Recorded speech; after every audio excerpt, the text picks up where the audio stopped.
You can see I'm here once again.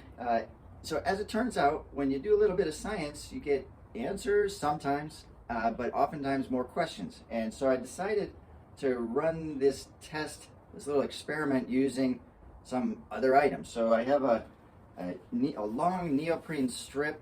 This was one of my first Slishman pressure wrap prototypes, one of my first 3D prints in here too. Ran that through the test, and a blood pressure cuff. So what do you think? Does a blood pressure cuff act more like an inelastic or elastic tourniquet?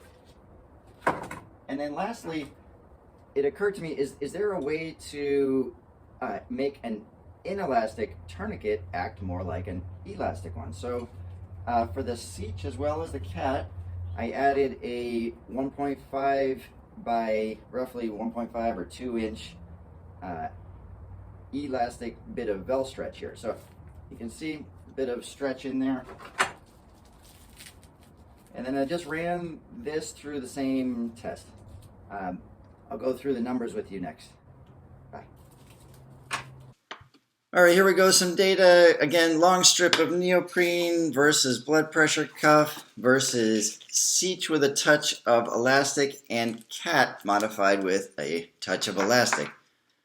First off, showing blood pressure cuff and neoprene, just comparing with other elastic tourniquets. I don't see a whole lot of difference in here. More interesting is showing what happens to the CAT and SICH when you add a little bit of elastic. They do better. And here the turquoise is neoprene, the blood pressure cuff is blue, so they don't do as well, but they do better. Let's have a look at the 300 centimeter water starting point. This also improves. You can see the elastic improves the performance of the CAT and the SICH. And then again at 350 centimeters of water, again, improved, but not to the degree of the blood pressure cuff and the neoprene.